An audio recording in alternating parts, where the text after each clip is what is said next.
Can you hit my go back like that? It was right down the table.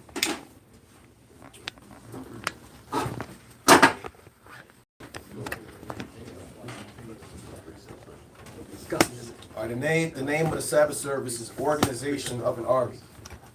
Organization of an Army. Can I use the microphone? Don't shut up. Yeah, I'll go get it. Voice. Hold this. Hold that.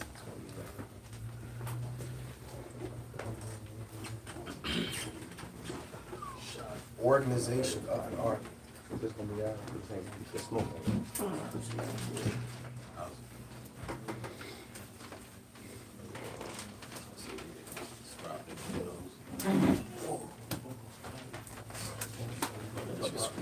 Describe them, please.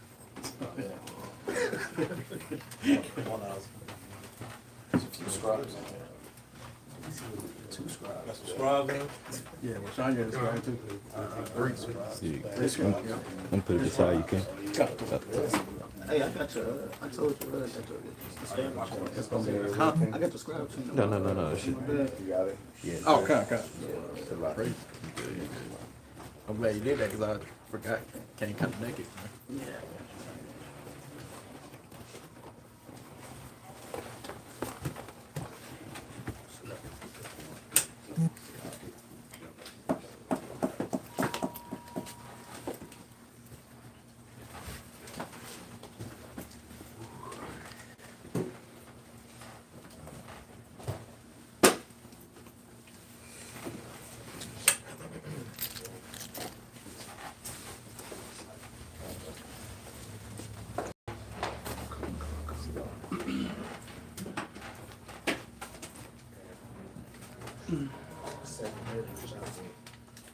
Six.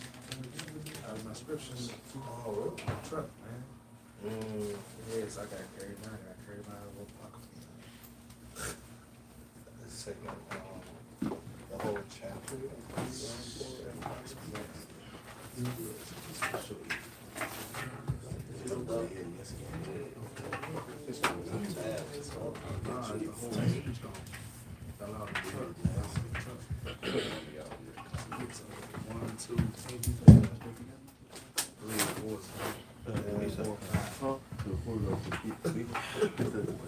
Wait, second address to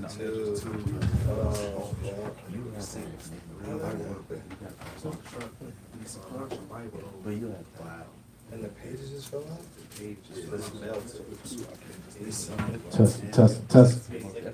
Test. God. All praise to the Most High. God.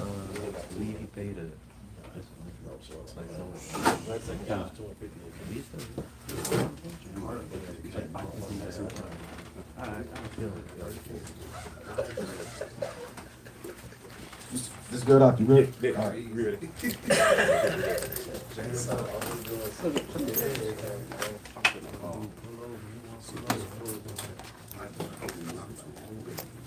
I'll be ready, y'all.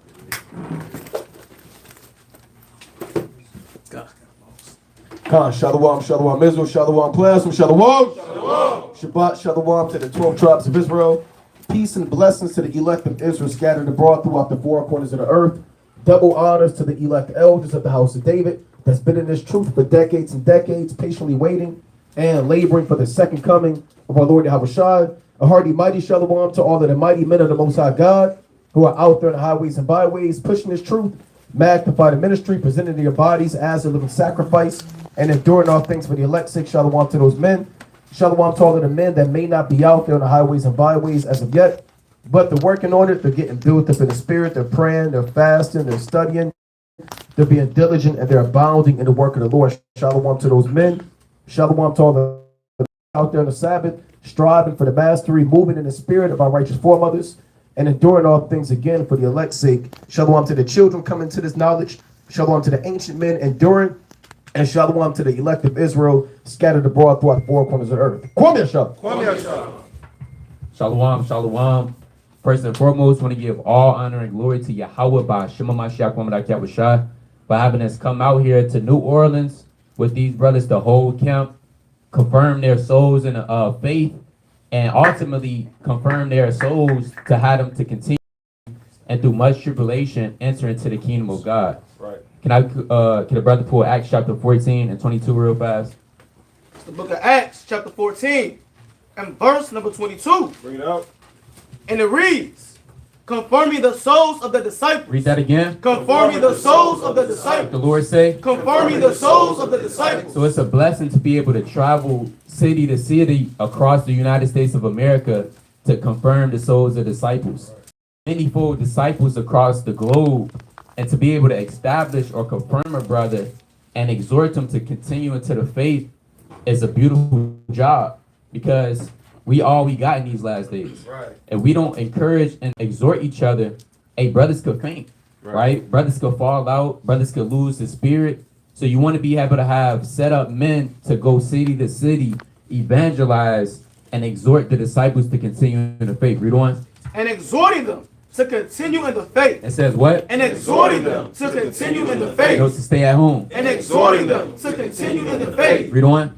And that we must, through much tribulation, enter into the kingdom of God. And that's what it's all about in these last days. That you got. God, that's what it's all about, man. So let's get a Most High hand, man. All praise to Yahweh, right, for allowing brothers to get here safely, man. Allowing brothers to meet each other for the first time and do this work. So we're going to the organization of an army, right? Because the Most High is building up an exceeding great army in the last days. Let's go to Micah, the 2nd chapter. Let's read verse number 11. Micah chapter 2 and verse number 11. It's the book of Micah, chapter 2, 2 and 12. and verse number 12. I will surely assemble. What the Lord say? I will surely assemble, O Jacob, all of thee. I will surely gather the remnant of Israel. I will put them together as a sheep of Basra, as the flock in the midst of their Lord. So in the flock in the midst of their fold, they shall make great noise by reason of the multitude of men. So the Most High said, I will surely assemble, O Jacob. Right. So the Lord brought all of us together, man. Right. Brothers from Baton Rouge, right? Brothers from New Orleans, brothers from Chicago, Little Rock, Memphis, Atlanta, Baltimore, and other cities I may have missed, man. Right? St. Louis, right? All praise to the Most High. Right. Right? The Lord said, I will read that again. Verse number 12, because it's not of us. Yeah, brothers drove. They bought tickets. You know, they drove 10 hours, got here 4 in the morning, 3 in the morning, endured camp last night. But it's up to Most High, huh? Right. Right? So this is bigger than us. The Lord has brought all of the men of the Lord together. Read it again. Micah 2 and 12. I will surely assemble, O Jacob, all of thee. I will surely gather the remnant of Israel. He's gathering the elect, the remnant of Israel. Read on. I will put them together as a sheep of Basra. So the Lord said he's going to put us together as the sheep of Basra. Now the sheep of Basra is not 10 sheep. Right. It's not 20 sheep. Basra was a chief capital in Edom that was known for large sheepfolds. And there were tens and thousands of sheep that were scattered abroad throughout the plain, throughout the open fields, throughout the mountains. And the Lord is the shepherd that's gathering the sheep. And these sheep were in danger. Some were attacked. Some were being hunted. Some were in ditches. Some were scattered. Some were lost. Some were on the verge of falling off a cliff. And the Lord gathered all the sheep. You understand? And Basra, again, is the chief land of our enemy. You understand? It's one of the chief cities of Edom. So the Lord is gathering us and waking us up in the land of our enemies. Read on.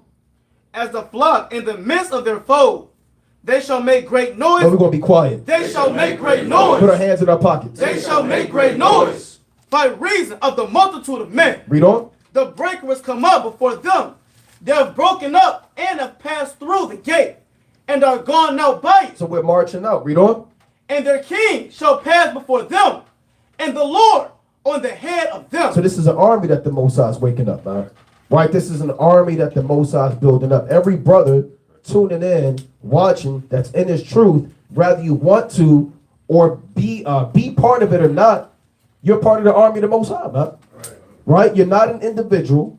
Right? You're not a man that goes rogue. You don't have your own devices. We're all part of the army of the Most High. Con? Go to Psalms real quick, chapter 50, and read verse number 21. The book of Psalms, chapter 50. So the Most High is organizing the army, right? And we have to use the precepts to come together in a time of war, right? Psalms chapter 50 and read verse number 20. The Psalms chapter 50 and verse 20. Thou sittest and speakest against thy brother. Thou slanderest thy own mother's son. Yeah, the thou is Esau. Right? He speaks against Jacob through his lies, sorcery, laws. Go on. These things silence. And I kept silence. Thou touchest thou thoughtest that I was altogether such an one as thyself. But I will reprove thee, and set them in order before thine eyes. And do what? And set them in order before thine eyes. So you were the so-called white man, the Most High is tapping into his mind right there and let you know what he thinks. This devil really believes that the Most High is with him, man. Right. He says, thou thoughtest that I was altogether such as one as thyself. Right. Once you've gotten away with so many crimes and murders and genocides, surely you might think, well, shit, the Most High. Give me Ecclesiastes 8 and 11. The Most High ain't do nothing to me yet. Right. He must be with me. Right. Now, part of if brothers look on the back of the dollar bill, they have what Latin phrase? Brothers know? That's the one. What is it? They accepted our captivity. Right, and it also means that God is with us, or He promotes our endeavors. Right. So they put that on the. They have a pluribus unum, which means out of many one, on a lot of their coins, but they have a septus, coeptus, something along those lines. Right. A brother could look it up, but it essentially means that the Most High is with our endeavors. Right. So they put that on their money, right? They put that right in plain sight. That we have you in captivity. Here's the pyramid. You're in slavery, and the Most High is with us, man. Right. See that? Right? You got something to bring up? Yeah, God, they say that in Zechariah 11 and 5. They say, blessed be the Lord. Yeah, blessed be the Lord, for I am rich, and their own shepherds pity them not.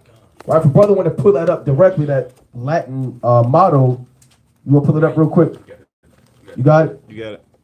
Let's pull it up. Oh, okay. Yeah, the model. Come on. Right?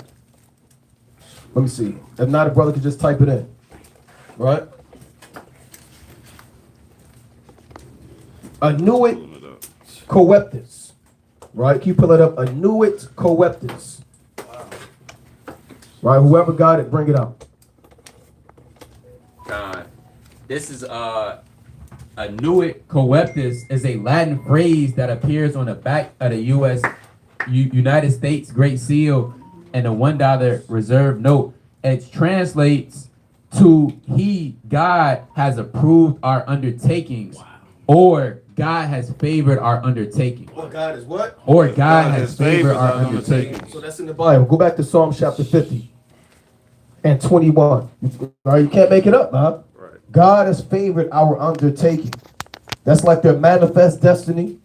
God has sanctified us to take over the Latin tribes, the northern kingdom, from the east coast to the west coast. Read that again, Psalms 50 and 21.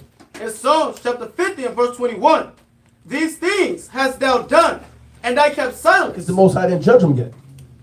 Thou thoughtest that I was altogether such an one as thyself. They thought that so much they printed it on their money and gave it to you. Right. And you never questioned it. Read on. But I will reprove thee. But I would do what? But I will reprove thee. Why do we go to camp? But I will reprove thee. Why do we do the videos? But I will reprove thee.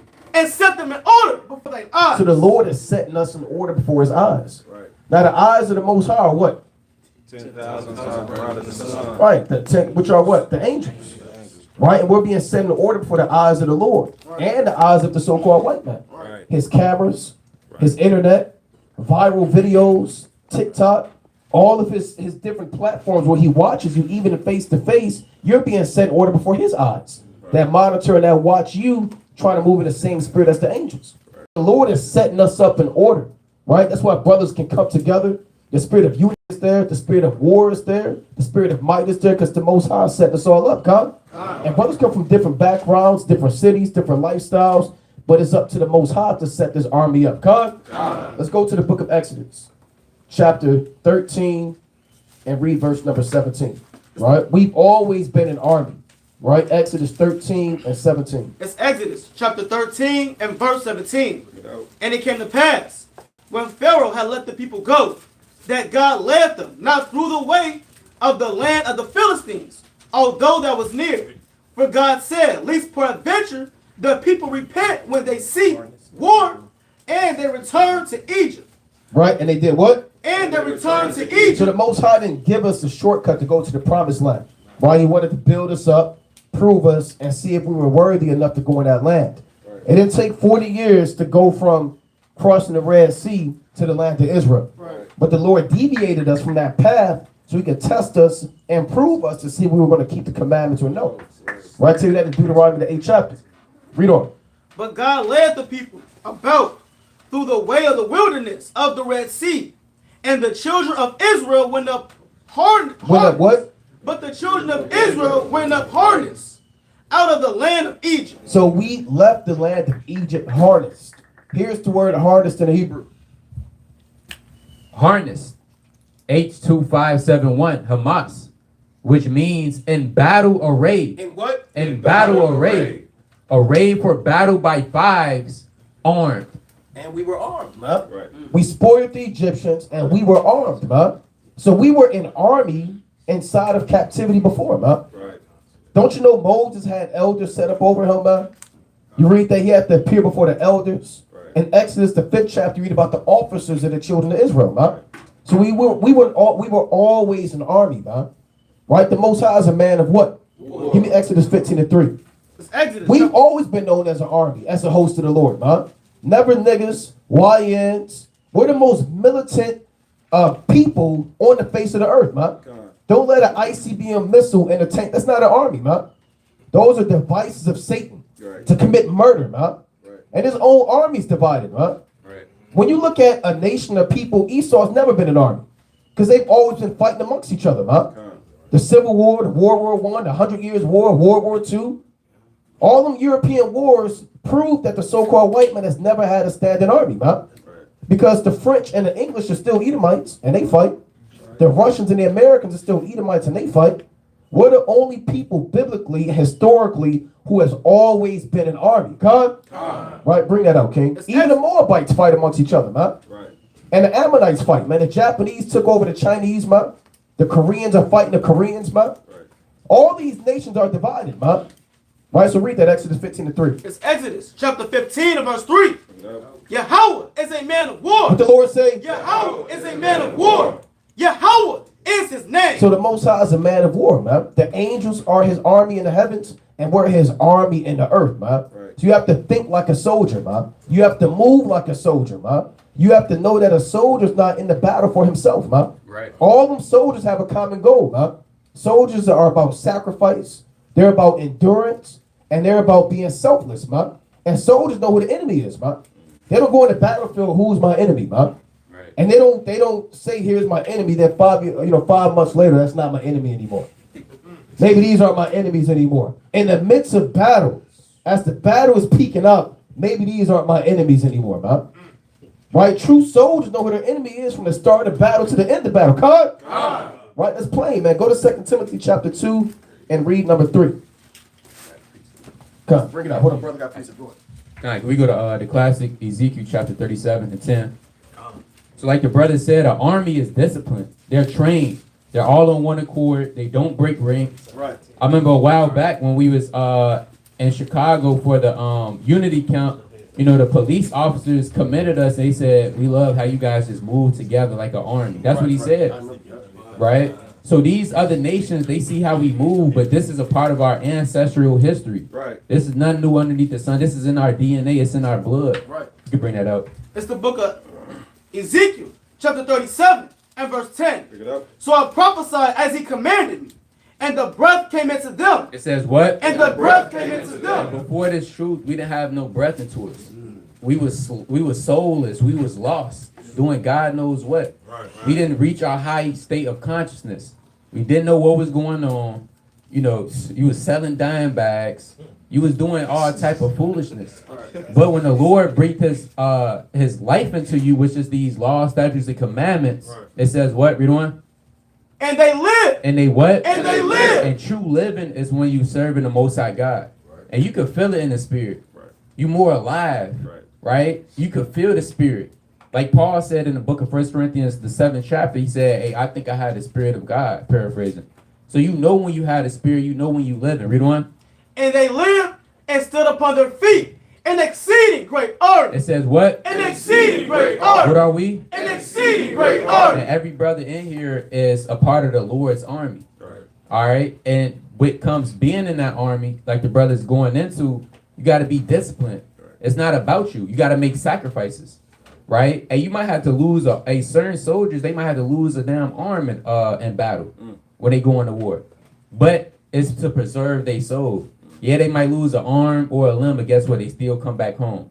All right, after they get done dispatched, you got a point. Y'all say they get that Purple Heart, and you know they kind of honored to wear that thing because they be like, I had to lose something, you know, Yeah. to defend, you know, what they stand up for. You might have to lose something to gain something greater Right. through the Spirit, right? So the Lord called this an exceeding great arm. I got one more precept, Joel chapter 2 and 11. Right, Joel chapter 2 and verse number 11. It's the book of Joel, chapter 2, and verse number 11. You know? And the Lord shall utter his voice before his army. Before his what? Before his army. Now, it's twofold. The Lord, obviously, he has an army of heavenly hosts, the innumerable multitude of angels, the 7 holy archangels, etc. But, hey, we're the Lord's army. Right. The 144,000, the elect, the chosen. Read on. For his camp is very great. For his what? For his camp is very And great. you got to think about it. Brothers are making history, right? In 2025 AD, you have Israelites across the world. You got people waking up. They know who we are. It's not like it's the early 2000s and we just start coming out and, you know, you got One West. Now we're everywhere. We're all over TikTok. We're all over Twitter, social media. So brothers are making history. Read on. For he is strong that executeth his word. For the day of the Lord is great and very terrible. Who can abide it? And that's it on that. You got it. That's right. That's right. Let's go to 2 Timothy chapter 2 and 1, man. Right, his camp. We're at camp, man. Right. You're at camp when you're not at camp. Right. Right? Camp is not just Friday night and Saturday night, or your occasional overtime camp, man. Right. Camp is when you wake up in the morning. You at camp when you at work. You at camp when you with your household. When you amongst your children. When you with your brothers. You're always at camp, man. Right? So bring that up for brothers that understand. It's always wartime, man. Right. Right? Bring that up. It's the book of 2 Timothy, chapter 2 and verse 1. You know? Thou therefore, my son, be strong in the grace that is in Hamashiach Yahushua, Right? and the things that thou hast heard of me among many witnesses. The same commit thou to faithful men, who shall be able to teach others also. So you have an obligation to spread this truth to other brothers who may not know it. Right? It's a commandment to take this knowledge and the skills of war and pass it down, man. Remember, who took down the Canaanites in Genesis, the 34th chapter? What 2 sons? Simeon and Levi. Right? Give me that in Genesis 34. Who taught them how to war, man? Their father taught them how to war. Jacob taught them how to war, man. Give me Genesis 34, and I believe I want 23, 28. Let's see if that's what I want. I want to get straight to the point. 25. They came boldly upon the city. It's Genesis chapter 34 and verse number 25. And it came to pass on the 3rd day, when they were sore, that 2 of the sons of Jacob, Simeon and Levi, These are just 2 sons. This ain't all 12. 2 sons against a nation. The Lord said, how shall one chase 1,000, man? Go on. Dinah's brethren, took each man his sword and came upon the city boldly. Came upon the what? And came upon the city They was boldly. blowing the trumpet, making the noise, talking they talk, man. Where them devils at? Right. Stomping, yelling, man. Right. And it was on fire, man. Right. See, the so-called white man does sneak attacks, man. Right. Sleeper cells. Jacob wasn't a sleeper cell. Or a Simeon, man. Right. This wasn't a agent provocateur, COINTELPRO, man. Right? That's how this devil he overthrows things through subtlety, man. He drug you, man, poison you, man. He didn't poison them in the middle of the night, man. Heat seeking. Right, heat-seeking missiles, night vision goggles, man. Read it again from the top. And it came to pass. And it came to what? And it came to pass on the 3rd day. So they made them circumcise themselves. Brothers that didn't read this account, I'm familiar with it. They made the heathen circumcise themselves to beguile them so they can overthrow them. Go on. When they were sore, Now you're going to be sore. that 2 of the sons of Jacob, Simeon and Levi, Dinah's brethren, took each man his sword and came upon the city boldly. And came upon what? And came upon the city boldly. Right? And slew all the men. And slew all the males, man. Now Jacob And God is just a God of peace and love. And why do they have swords? Right. How come Jacob didn't say, what are you doing with those, man? Right. How come the prophet didn't come to Jacob and say, your sons are going off, they have weapons that can kill people, man? Read on, King. Reading on. And they slew Hamor and Shechem, his son, with the edge of the sword, and took Dinah out of Shechem's house, and went out. Go on. The sons of Jacob came upon the slain, and spoiled the city. And then what? And spoiled the city. Then the rest of the other sons came. Here come Judah. Here come Reuben.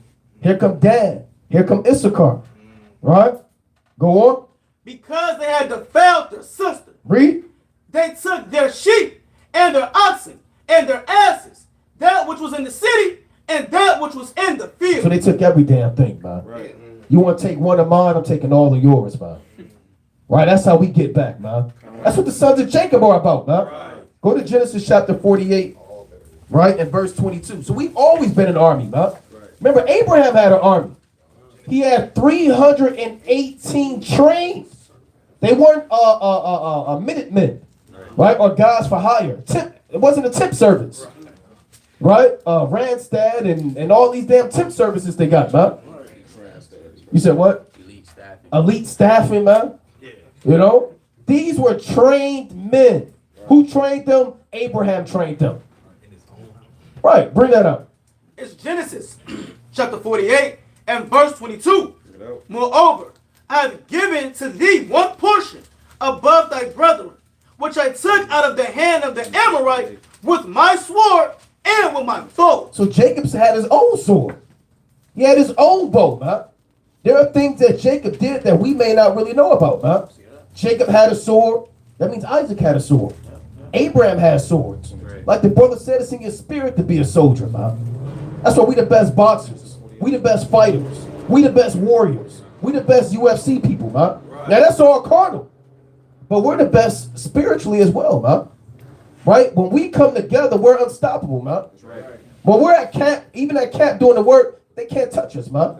We got angels about us. Brothers are bold. Brothers held posts mighty, man. Brothers are shaking the hand. Brothers are reading. They're alert. They're circumspect. That's how we should be as an army, come. Brothers check on each other. They got each other back. Brothers bought waters for brothers, all types of stuff, man. That's how an army is supposed to move in the spirit. We are an army in the last days. Go back to 2 Timothy chapter 2 and read 3. It's the book of 2 Timothy chapter 2 and verse number 3. Thou therefore endure hardness as a good soldier of Yahushua HaMashiach. So you have to endure hardness as a good soldier. You got regular soldiers and you got good soldiers. You got soldiers that flee from battle, soldiers that go AWOL, absent without leave. You got soldiers that go rogue. You got soldiers that can't aim and they friendly fire. Brothers know what friendly fire is, right? What's friendly fire? Shooting your own, man. Shooting your own, man. You can't aim. You don't know what's going on. You're stumbling. You're late, right? You're scared. Like I said, brother said, you're scared, man. You're trembling. You're pissing yourself, man.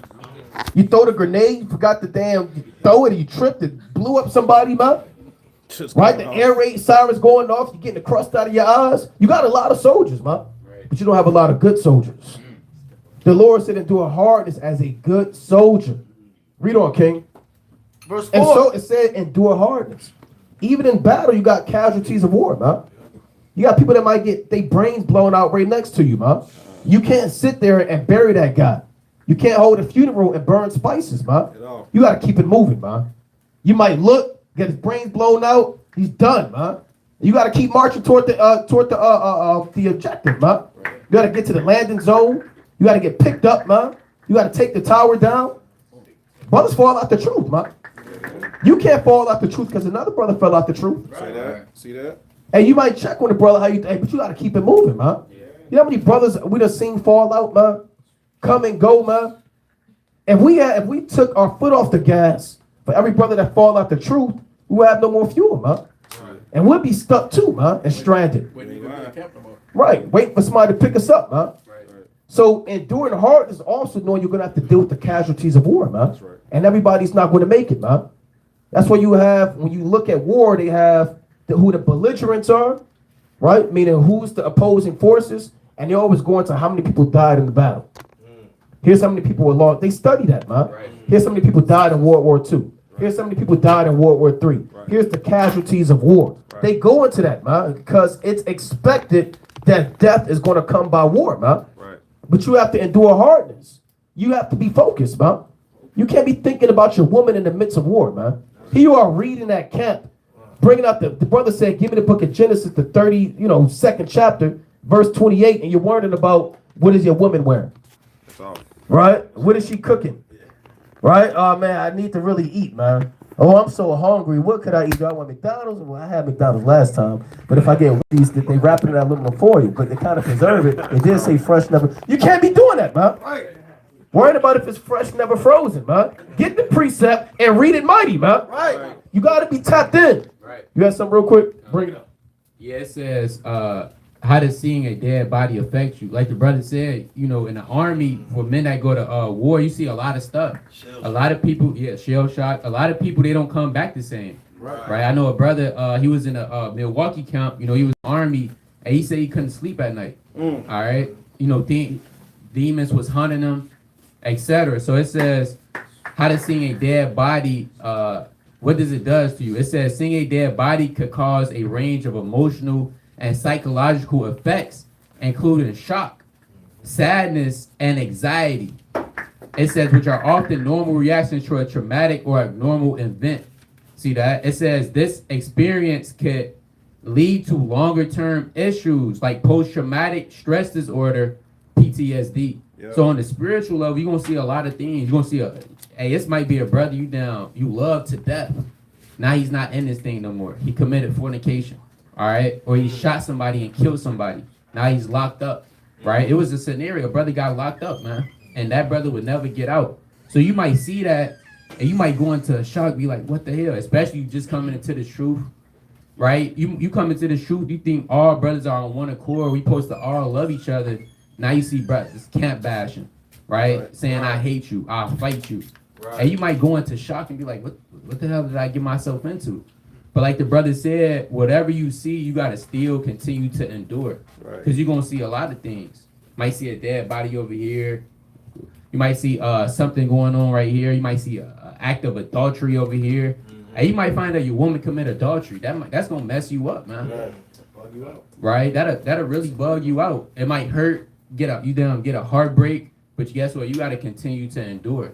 So I just wanted to bring that up. Those are those battle scars, man. You had some Oh God, I was just gonna say, I don't know if brothers seen that movie Glory. The end scene, that last battle when they were trying to push uphill against them Edomites, man, and brothers was, trying to figure out who was gonna hold the flag, tote the flag, and go up the hill. And while they was pushing forward, they was shooting down and knocking them down. They was just dropping the flag, the next man pick it up, keep moving. Bodies are moving, and that's kind of the scenario that brothers gotta have, that mindset of, hey, my brother fall, I gotta keep picking up the torch and keep going. That's right. That's right. That's right, man. Hey, even the apostles fell asleep, man. They was crucified. Peter was crucified. The work didn't stop, man.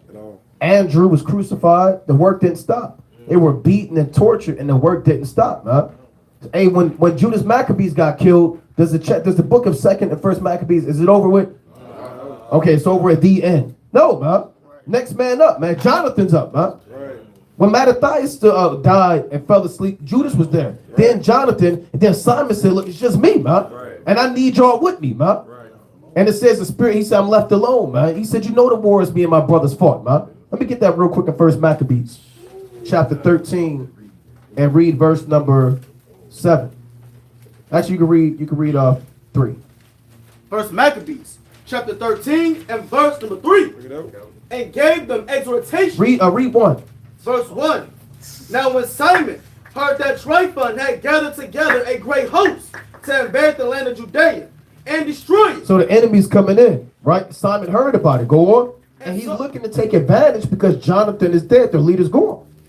Right? Go on. And that's what these devils do.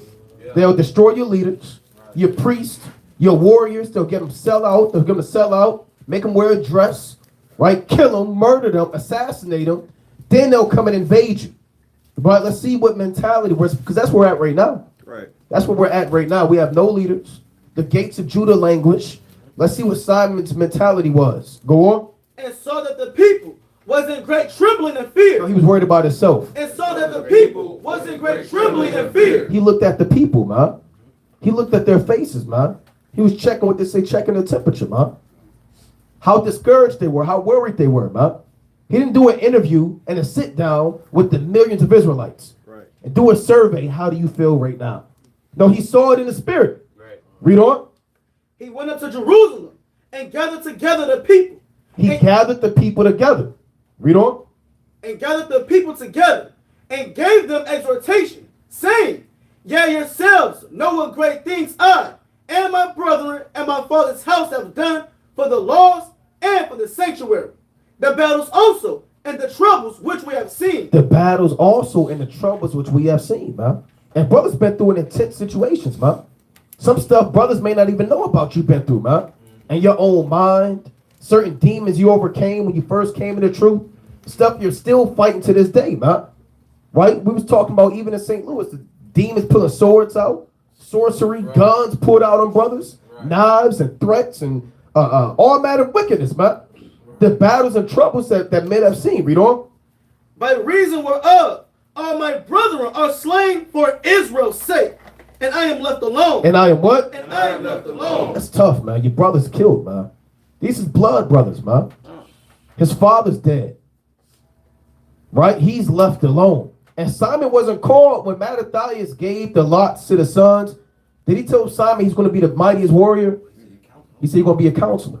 Right. He's going to be the strategic man, the battle tactician, the counselor who set you up. Right? He's going to be a father unto you. That's what he said. Judas is valiant. He's going to fight the battles. Jonathan, you're next up. So he was in a situation where he was even told by his father he might not be in, man. He never thought that he would have to rise to the occasion and actually do this, man. A lot of brothers, you never thought that you would have to be in a situation that you're in, man. We never thought we'd be in this knowledge, man. Never thought I'd ever be in New Orleans, man. Never thought I'd meet y'all brothers, man. Never thought we'd be teaching on Bourbon Street and seeing all manner of confusion and wickedness, man. But this is what the Lord calls for organizing an army. Read on, King. Now therefore, be it far from me, that I should spare mine own life in any time of trouble. For I am no better than my brother. For I am no what? For I am no better than my brother. That's what makes a good soldier. I am no better than my brother. Read on. Doubtless, I will avenge my nation and the sanctuary and our wives and our children. For all the heathen are gathered to destroy us of very malice. Right. Now as soon as the people heard these words, their spirit revived. Their spirit revived. That's what a good soldier does, man. He looks at, he cares about the estate of the people. He looks at what he has to do to get them back on track, and he sacrifices all that he has, man. Doesn't matter what he's dealing with, man. He said, I'm left alone, but this is what I got to do, man. Sometimes you got to take on your mantle and do the work of the Most High, man. Like when Elijah put the mantle on Elisha, Elisha didn't take it off, man. Right? Let's get that account real quick in Second Kings. I believe that's what I want. Well, let me slack it first. Right? Let's go to no Slacky. Let's get 1 Kings 19, and I want to read verse number 19. 1 Kings chapter 19 and verse number 19. So he departed thence and found Elisha, the son of Shaphat, who was plowing with 12 yoke of oxen before him, and he with the 12. So he had oxen. He had a lot of oxen. He had some money, right? He had some wealth. Go on. And Elijah passed by him and cast his mantle upon him. Why did he cast his mantle upon him? To choose him. To be his next up. To be the prophet of the Most High. You understand? Go on.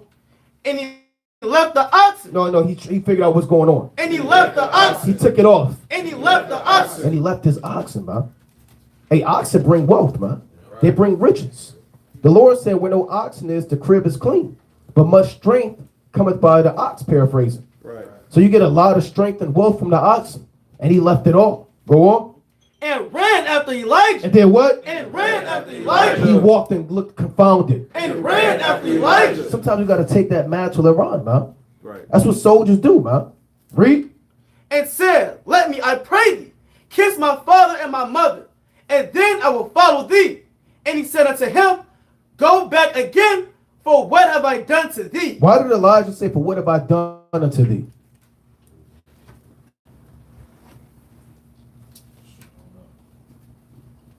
What brothers think? He said, what have I done unto thee? He thought he was casting a burden on him or something? You said what? Did he think he was casting some sort of burden on him? Not necessarily. What you say, King? I was saying like he gave you this task. Why are you going back? Well, essentially, oh, you got something? Essentially, he said what? Basically, he's telling Elisha, you have to figure this out, right? That's what he's saying. What have I done to you, right? Basically, he's telling them, figure out why I gave you this mantle, man, and take it and run with it, man. Right. He knew why he gave him the mantle. He didn't give him the mantle by accident, man. So he said, what have I done unto you? Essentially downplaying him giving them the mantle and not really telling them exactly what it was. It was up for him to figure it out. It was up for him to look inside deep in his spirit and say, do I really want to follow Elijah or not, man? Right? Do I really want to follow him or not? Do I really want to leave everything I have and follow him? Right? So that's essentially like a coach giving you the damn starting job and say, hey, look, man, look, it is what it is, man. Right. And you got to figure it out. Can I do this or can I not do it, man? Right. The coach might downplay, man. Hey, you know, it is what it is, man. You got something? I was gonna say, like, when the man asked you, how would you let me go back and bury my family? Right. And he told him, let the dead bury the dead. He had to make a decision at that point, man. You got to make a decision at that point. What you going to do, man? Right. So you have to take your mantle and follow the Lord. Let's go to Exodus, right? Chapter 18 and read 13. Right? So we are an army of the Most High, man. And brothers have to look at it like that, man. If you don't look at it as if we're an army, then you're going off, man. And you can really, it's hard to trust a brother like that. Yeah. Who doesn't know that we're in an army together. Exactly. Quick precept, 2 Maccabees 13 and 21. How can you go to war with a brother that doesn't know it's wartime? He doesn't know we're fighting the same enemy, man. You're going to be constantly looking at this brother like, is he going to kill me, man? Or do I have to kill him? I got to kill him before he get me, man. Bring that up. 2 Maccabees chapter 13 and verse 21. But Rhodicus. But who? But Rhodicus, who was in the Jews' host. He was in our army. Disclosed the secrets to the enemies. You got some traitors out there. Wow. All of the battle formations, the game plan, the military formations, how they were going to attack. He had it all laid out, and he went to Esau and said, here's what Judas is going to do. Here's what they're going to do. He laid out all of the secrets, man. So it'd be men amongst you, man, who could take all of the information and give it to the enemies, man. The Lord said, give not that which is profitable to a strange nation, paraphrasing, man. So you can't take the knowledge and wisdom the Most High gave you and then give it to the enemies, man. Bring it out, King. I was about to say, that's just like the account with Simon and Benjamin. Yeah, Simon the Benjamite. Gave up the priests and the treasury that they had to Holofernes. Yep, the 2 Maccabees, man. And 2 Maccabees, the 3rd chapter. Showed them we had infinite sums of money. Infinite, man. He said they rich, man. They're so we were the richest people, man. We had no people other than us had an infinity amount of money, man. We had so much wealth you couldn't count it. Right. You would die before you got to the last shekel, man. And then Jake went to Esau and said, you know what, man, give these Jews all that money. I mean, give Heliodorus and all of the kings of Esau the wealth of the Jews, man. Despicable. Go to Exodus 18 and 13. Don't be a brother in the army who discloses all the secrets to the enemy, man. You give all your goods unto Satan. Then you come back amongst the army. And eventually the Lord caught up with that guy, man.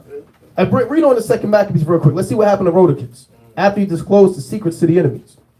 2 Maccabees chapter 13 and verse number 21. But Rhodicus, who was in the Jews' host, disclosed the secrets to the enemies. Therefore, he was sought out. He was what? He was sought out. And when they had gotten him, they put him in prison. Put him in prison, man. Found out about it. They chased this guy down, man. Hunted him down, man. No mercy, man. They say, look, you know what? This guy let him. They hunted him. There's no telling how far the journey was to find him. Right? How many men they sent, but they hunted this man down, bound him up, and we're not known for running prisons, man. But for this guy, we had a prison, man. Esau's known for having prisons. Right. We had a prison just for this guy, man. Manhunt, like the brother said, man. Dead or alive, bring this demon back, man. Right? So, hey, man, our forefathers ain't playing around in the army, man. You want to go and take all the secrets, man? It wasn't no, well, you know what? That's just that brother. No, bring him back, man. They was pissed, man. Right? And that came out. That came to light. Everything come to light. Go to Exodus 18. Right? Exodus chapter 18. I want to get straight to the point and read verse number 19. This is Exodus chapter 18 and verse 19. Hearken now unto my voice. I will give thee counsel, and God shall be with thee. Be thou for the people, the Godward, be thou for the people to Godward, that thou mayest bring the causes unto God. So remember, Moses was judging the people from morning to evening. He was burning himself out, dealing with hundreds of thousands, millions of people and their own matters. Whether they were weighty matters or petty, small matters, Moses was solely responsible for deciding who was justified and who was condemned. And that burnt him out. So his father-in-law, Jethro, gave him counsel. Says, all top matters you bring it before the Most High, and you inquire of the Lord. Smaller matters you deviate it down to ranking officials and officers, and they can handle these cases. Similar to how this devil got the Supreme Court, First Circuit Court, right? He had district courts, local courts. He has these same things. He gets it from the Bible. Right, read on, King. Verse 20.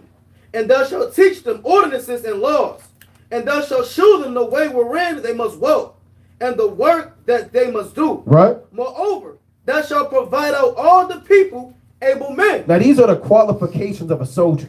Right. Able men, meaning you're fit for the battle. Your mind is focused. You're not bugged out. You know who the Most High is. You know who his son is. You can comprehend understanding. That's an able man. Right? Go on. Able men, such as fear God. What's the second qualification? Such as fear God. So Moses had to know these men, which means these men had to have a reputation. Because he didn't conduct interviews. Right? And they didn't wear a suit and a tie and say, well, do you fear God? Can you lift a stand for 60 minutes? Can you hold 75 pounds? Are you able men? He didn't have a physical. I need you to stand up. Can you what is it? No, man. Right? So these men had a reputation. Right? They had a character. They had a name. Go on, such as fear God. Men of truth. Men of what? Men of truth. These were honest men. Men that weren't caught up in lies. Scandals. Right. What else? Slanders and gossiping. Always brought the counsel in. Madness and folly, man. Right. These were men of truth. Hating covetousness. They wasn't into possessing other people's things, man. Lusting after the monies. Go on. And place such over them to be rulers of the thousands, and rulers of hundreds, and rulers of fifties, and rulers of tens. Right. And let them judge the people at all seasons. And it shall be that every great matter they shall bring unto thee, but every small matter shall they judge. So shall it be easier for thyself and they that bear the burden with thee. Right. If thou shalt do this thing, and God command thee so, then shalt thou be able to endure. Then shall what? Then shalt thou be able to endure. Moses was able to endure with the help of brothers, man. Right. If Moses didn't have the brotherhood, he would have fell out. Right. With all of the knowledge he had. Right? With him seeing the Lord for 40 days and 40 nights. Him eating with the Lord in Exodus, the 24th chapter. Right. Anybody could burn out, man. Any one of us could burn out and fall out the truth without the brotherhood, man. Okay. He said, then shalt thou endure with the help of the army. With the help of the brotherhood, man. So if Moses needed the help of the army, how much more us, man? Who Moses is greater than any one of us, man. Right. Any one of us in this room or watching live, Moses is greater than any one of us, man. Right. And it was even said that he would only be able to endure with the help of his brothers and his army. Con? Read on. Reading on. Reading on, and it reads, and all this people shall also go to their place in peace. Then you'll be able to endure, and the people can endure. Right. You'll be some people, they're unprofitable to themselves, man. Yeah. And once you're unprofitable to yourself, you're no good to the army. Yeah, right. You're no good to the army if you can't take care of yourself, man. Even physically, if you don't, in these actual armies, if you don't work out, if you don't know the drills, you know who the enemy is, you don't take care of your mind, you out of shape, you slagging behind, you can't shoot, you can't damn reload your rifle, you're unprofitable to yourself and to the men that you go to war with, man. So it's good to take care of your spirit, remove demons from you, fast and pray, then you'll be able to profit the nation as well, man. So Jethro said it's a win-win. If you get the help of the brotherhood, you'll endure, and the brothers can endure. Come, read on. This is the army. So Moses These are principles, foundational principles for an organizing an army. Go on. So Moses hearkened to the voice of his father-in-law. No, he disregarded the counsel. So Moses hearkened to the voice of his father-in-law. Good soldiers can follow instruction, man. That's right. Doesn't Moses could have said, I'm a man of the Lord, man. I'm a Levite, man. Did you see the burning bush? Who the hell are you going to tell me anything, man? I took my hand out, and it was leprous as snow. I put it back. It was my own flesh, man. Have you parted the Red Sea before? He could have brought up all this madness, man. And excuses. Yahweh called me a god. He called me a god, man. And Aaron's my prophet. Talk to Aaron first, man. Then talk to me. He could have did all that, man. But he hearkened unto counsel. Good soldiers hearken unto counsel. Now, a good soldier might not see the whole. A lot of soldiers, they may not be able to see what goes on in that battle room or that war room with all of the generals. Where they got the sand pit. Brothers ever see that? In the movies, they got the sand pit, they got the pieces, they got the lines, and we're going to attack them by the east and that by the west, and we're going to go by night. Everybody's not in those rooms, man. So you might tell that soldier, I need you to go over that mountain. Why I got to go over that mountain? For what? Ain't nothing going on over there. He should follow the instruction. Right? Good soldiers follow instruction as well, man. Because there may be things they may not be privy to, but it's for the benefit of the entire army, come? And if he deviates from that and says, why do I have to do this? What's the point? Then he's going to get himself killed. He's going to overthrow everything, man. Right? He's going to overthrow everything. We don't have to know everything from the Most High. The Most High don't give us every detail, but we're set to follow instruction, come? And we have to follow that same example.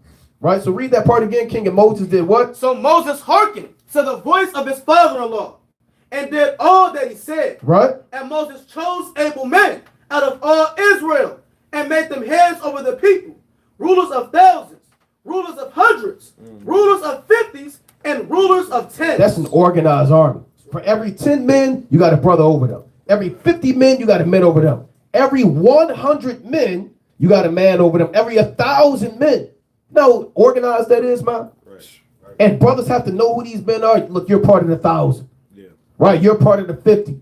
You're part of the 10. Here's your officer. They ain't have WhatsApp. Right?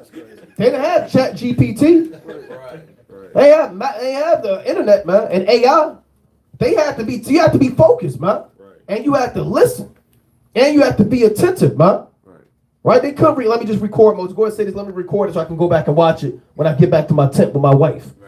You have to be tapped in. You have to follow instructions, and you have to be focused. All these are foundational principles of an army. Bring it out, King. I say, and you got to be patient because they got to come down that ladder. Right, that's right. It ain't like you say in the group chat, you just send it out and everybody see it. Right. You got to wait for people above you to know. That's right. Can we go to 1 Maccabees chapter 9 and 14? So like the brothers going into is key foundational points for you being a soldier in the army, right? Anybody can't just get hired in the army, right? You got to watch your surroundings. Certain brothers, you could look at their spirit and see, this brother, his mind not right.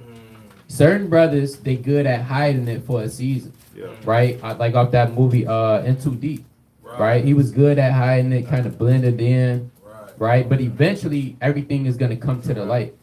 Then you got brothers where you could just see, oh yeah, this brother, he don't know what's going on. He might not last for a long time. Unfortunately, right? But you see, he always asking questions. Right? It was a brother that was like that. He was always asking, well, what do you think about this? All right. Whole time he knew the answer, but he's trying to see if he can overthrow you. Right. So you can bring that out. It's 1 Maccabees chapter 9 and verse number 14. Now when Judas perceived that Bacchides and the strength of his army were on the right side, he took with him all the hardy men. He did what? He took with him all the hardy men. And if you're a general of an army, you're going to take the most hardiest man. You're not gonna take, just like you playing pickup on the court. All right, you're not about to pick the weakest man. You about to pick your 5-on-5. Yeah, I want this brother. He gonna crash the board. Right, I want this brother. He a 3-point specialist. Right, I want. You're not picking the man that he don't have no IQ.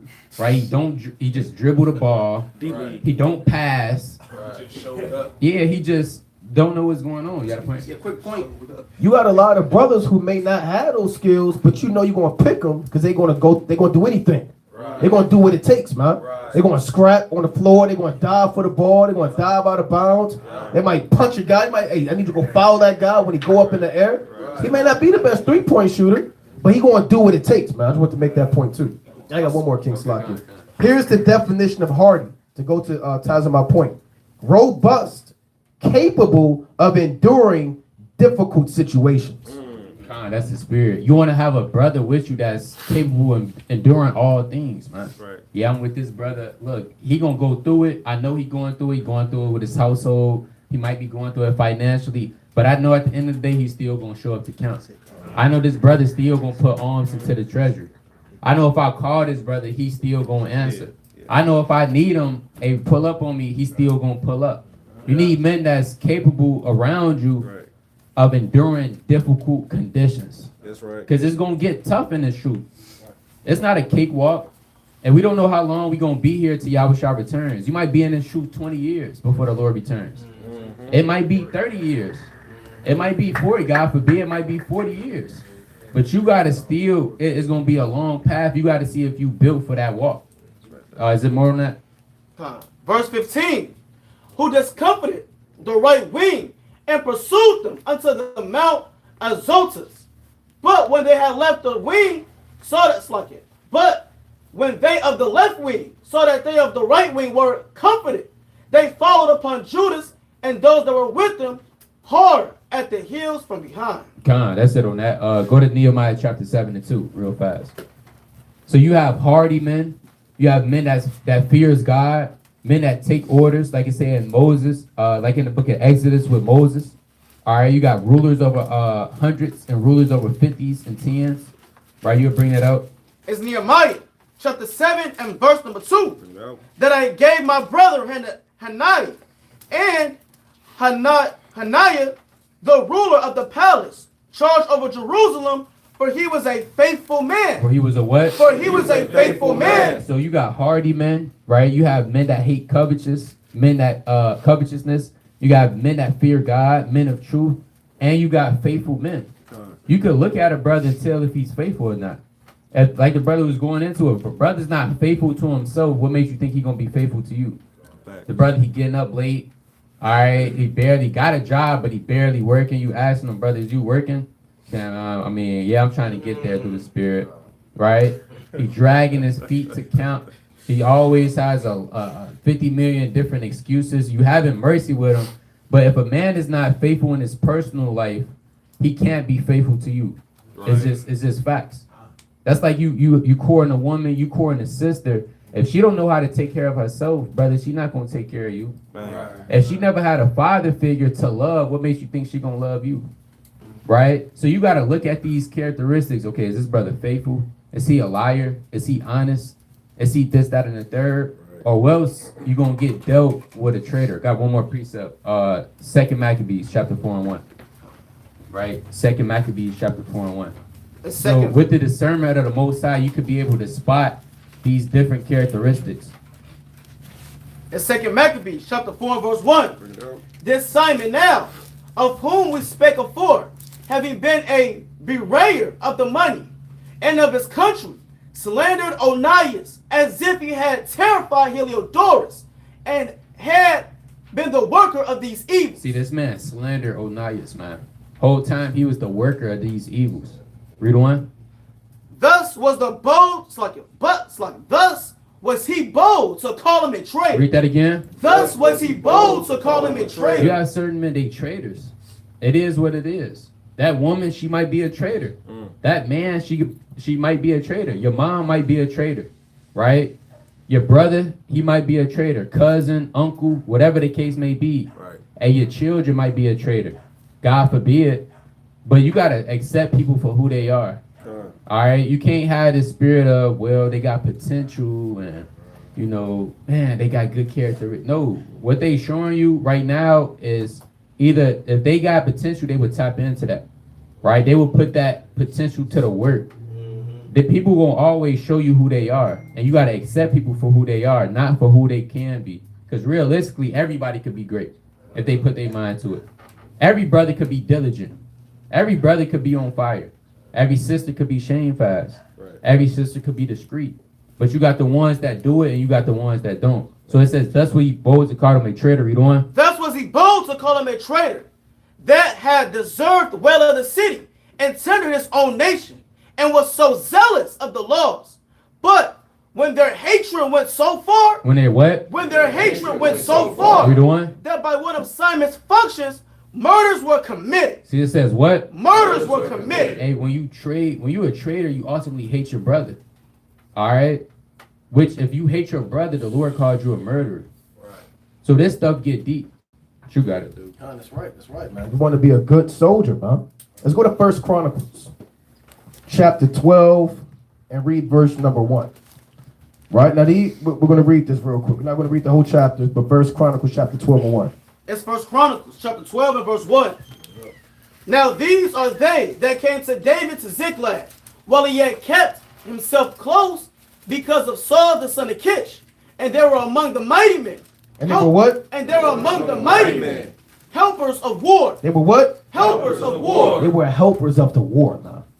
Now, remember, David was being chased by Saul, right? He was away from a state of comfortability, right? Away from his, his home, away from his family. Right. He was out there from stronghold to stronghold, cave to cave in the wilderness.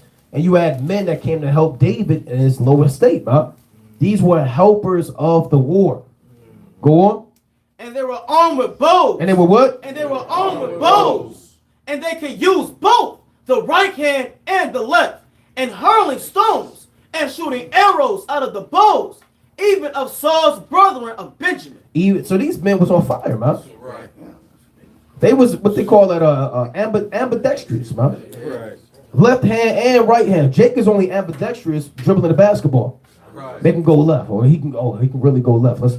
Hey, man, these guys was hurling stones, man. You can't throw a stone with your left and right hand, man, and knock off somebody's hair follicle, man.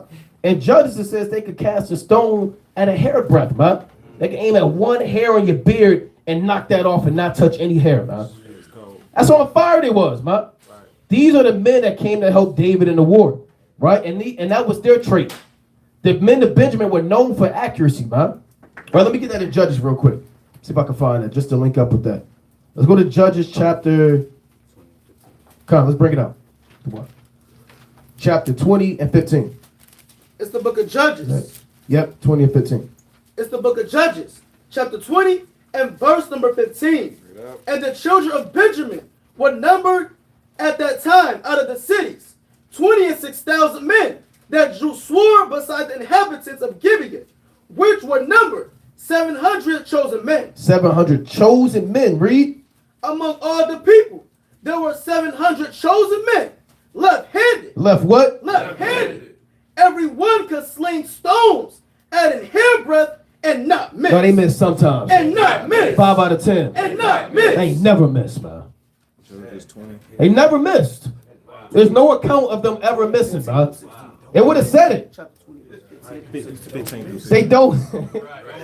Jake be in these songs, man, I don't miss. I got a shooter, he don't miss, man.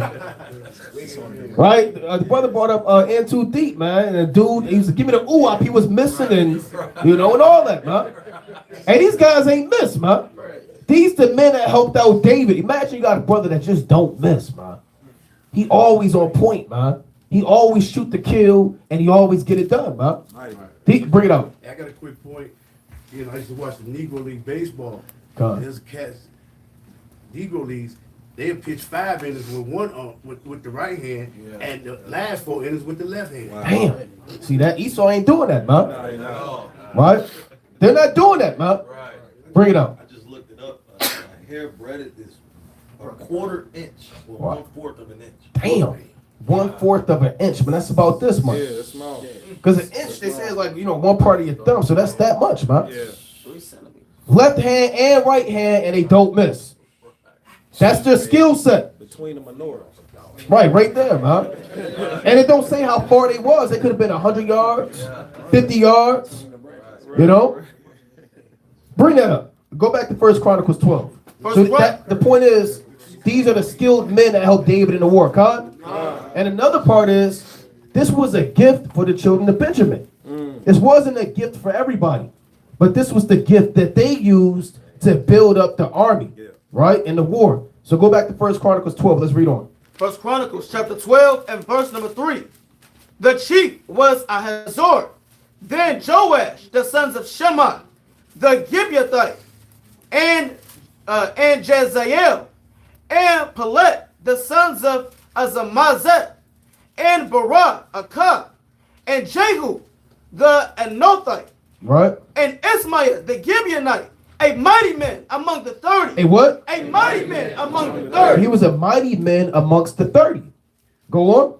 And over the 30, and Jeremiah, and Jehaziel, and Johanan, and Josabad, the Jerathite. Right. So all these were mighty men and helpers of the war. Jump to verse 8. Verse 8. And of the Gadites. No, it was just Benjamin that came to help. And of the Gadites. Everybody coming to help David in the war. And of the Gadites, They separated themselves unto David. they separated themselves from their own land, from their own families, their own cattle. Remember, they had good land. When you read the law, right? They had the other side of Jordan, right? They took down the land of Moab. They took down the land of Ammon. And you had Gad, you had Reuben, and half the tribe of what? Manasseh. So they left good, fertile land, and they separated themselves from what their own pleasure was to help out in the war. Think about that spiritually. Read on. Into the hold of the wilderness. No, they separated themselves for comfortability. Into the hold of the They wilderness. separated from comfortability to be uncomfortable to help their brother in war. Read. Men of might and men of war.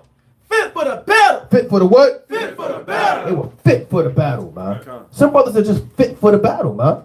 Some brothers you look at, you see their skills, their qualities, their traits, and we need those brothers, man. Be a brother that's fit for the battle. Be the brother that comes to mind when it's time for war, man. You take 7 brothers, what brothers come to mind first when it's time for war, man? Don't be the brother that never comes to mind, man. Or the brother that comes to mind and say, hell no, not that brother. That brother ran away. We've had brothers that ran away at camp, man. Literally, sped off. At camp, ran away, man. Right? We was getting on these Jakes and E's, man. This was 2018 probably, and she threatened, "Oh, I'm gonna go back and get my cousins. They going the bar when they say I'm gonna wet you up, right? I'm gonna do that." So one of the brothers said, one of the brothers said, 2 brothers. One brother said, "Hold on, maybe we should shut things down and let's build. Let's learn how to regather this and let's build. Let's shut things down and let's build." Then another brother said, "I'm out." Right? And he left with his 2 sons, who's actually 3 brothers. Then the third brother just peeled off in the back. And he came back hours later after things kind of cooled down, man. He left, man. If you leave in the midst of battle, you're never allowed back, man. There's no, you can't come back, man. There's nothing you can ever say, because you could have came back and it could have been 7 dead bodies on the floor. Exactly. It could have been 7 dead bodies and a hand chopped off, man. Because you made this about yourself, man. You can't leave in the midst of battle in this army. You got a point? I had a quick point. Come on, bring it up. We had a moment where we got into an altercation, and a brother came down with the brothers, and he went and stood with the Edomites. Man. Wow. And in the heat of the midst of hands thrown, the man went and stood with the enemy and watched. Wow. Wow. Yeah, we had a brother, man. Needless to say, all these men aren't in the camp anymore. But we had a brother in the midst of battle. All hell was breaking loose. We had the police surrounding us. I don't know if brothers ever seen this. We had the police surrounding us. We had this Eve in the back. All hell was breaking loose. And this brother from the tribe of Zebulon came to me and whispered in my ear and said, "I think we should shut things down." Right? Do you think we should shut things down? It's getting crazy out here, man. I didn't pay the brother any mind, man. Right? So you had a point too? I was gonna say, you got times where all hell about to break loose, Jake run to the bathroom and standing for hours. Wow. Yeah, I got to run to the bathroom. Bring it up. I'm about to say, what y'all talking about is when a soldier leave in the midst of battle, that's called desertion. Yeah, desertion, man. Desertion. Right, that's desertion. That's a penalty, man. It says desertion is. Can you read up a little louder, King? It said desertion is the abandonment of a military duty or post without permission, a past liberty or leave, and is done with the intention of not returning. Wow. Damn. Just peel off. You holding posts. You peel off and never come back. I gotta get something from the car. Never come back, man. Then we had brothers that left and came back with burgers. Wow. Yeah, they came back with burgers. They had a restaurant, the Johnny Rockets, that came back. You want fries? You guys want any burgers? So let's go back to 1 Chronicles 12, man. First Chronicles. Read 12 and 8 one more time. First Chronicles, chapter 12 and verse 8. And the Gadites there separated themselves unto David into the whole of the wilderness, men of might and men of war, fit for the battle, Right. that could handle shield and buckler, whose faces were like the faces of lions, and were as swift as the roes upon the mountains. So these men were fast, man. They could run about 45 miles an hour. You know, animals back then were faster. Right. So it's really hard to measure how fast they were. Because they were larger, they were healthier, they weren't affected by the pesticides, by the false grass and Monsanto and GMO. So they were probably running 50 miles an hour, man. And these men were running about 50 miles an hour, man. And they could handle, while they was running, they could handle the sword and the shield. And the sword was probably 45 pounds. The shield, them shields are heavy. Them brass shields, iron shields, that could be like 100 pounds. 75 to 100 pounds. And they're running with that. They ain't had no ankle weights, but they're running 45 miles an hour, man. That's the gift of Gad that they brought to the army. That's not what Benjamin brought, but it doesn't matter. They both brought their talents and gifts to the army, to help David in time of war.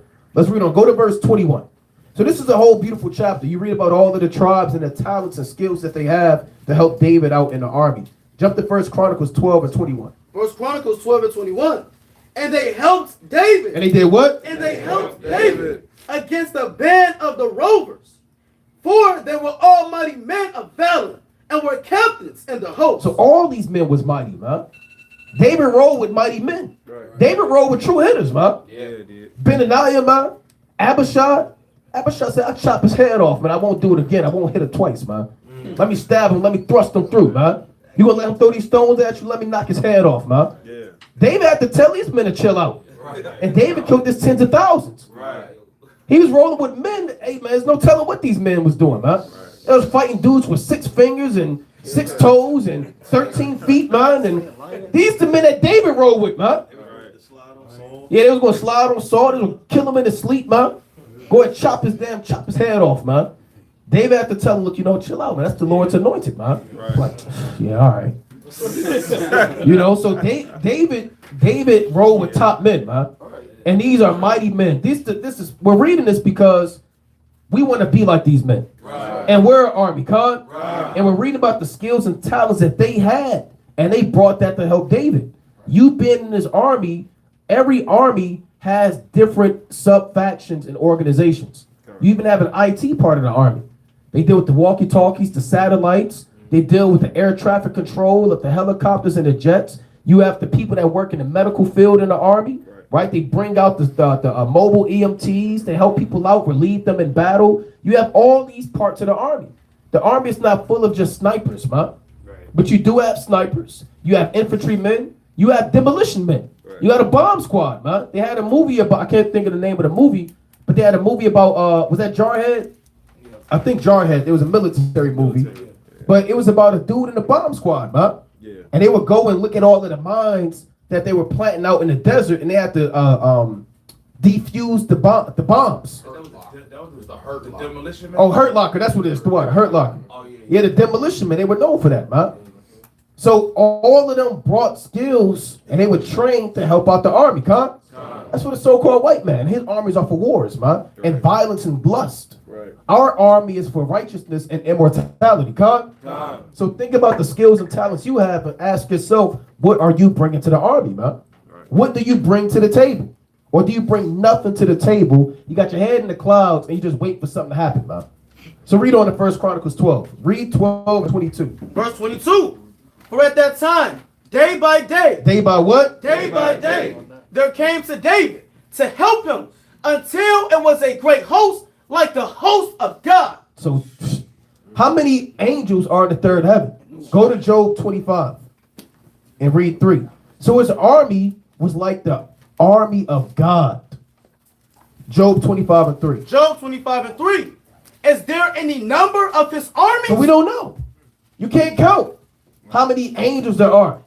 Is there any number of the Most High's armies? Go on. And upon whom doth not his light arise? And the Most High see everything. So his armies are infinite, man. So it says day by day there came men to help David in the war. Go to Acts 2. Let's see that on the spiritual level. Acts 2, and let's read verse number 46. Acts 2 and verse 46. And they continuing daily with one accord in the Go on. with one accord in the temple and breaking bread from house to house. So same thing we read about. Day by day in the days of David, and they came to help David. Also day by day in the spiritual time of war with the apostles, they were doing the work of the Lord as well. Read on. They eat their meat with gladness and singleness of heart, praising Yahweh and having favor with all the people. And the Lord added to the church daily. And the what? And the Lord added to the church daily such as should be saved. That's the same thing in 1 Chronicles 12. It says day by day they came to the war. They left their comfortability. They brought their skills to help in time of war. God? Same thing in the apostles' days. Day by day the Lord was adding people to the army, such as should be saved. Every day somebody's coming into this knowledge. Every day a seed is being planted. Right? Every day somebody's watching the video. Every day somebody's looking something up online. Somebody's cousin telling them about the truth. They saw a Facebook post. They got a flyer. Day by day the word is going out, man. And this war is a day-by-day war, man. And this war is not going to stop until Yahweh Shah returns. Come? So brothers have to be like our fathers in the Acts of the Apostles and in the days of David. Let's get maybe a few more. Let's go to 2 Kings chapter 11, and let's read 1. We'll get a few more. 2 Kings chapter 11 and 1. It's 2 Kings chapter 11 and verse number 1. And when Athaliah, the mother of Ahaziah, saw that her son was dead, she arose and destroyed all the seed royal. So this wicked mother, she's destroying all of the seed royal, meaning all of the men that are next in line to be king. Right. All of the sons. Go on. But Jehoshaphat, the daughter of the king, Jerome, sister of Ahaziah, took Joash, the son of Ahaziah, and stole him from among the king's sons, which were slain.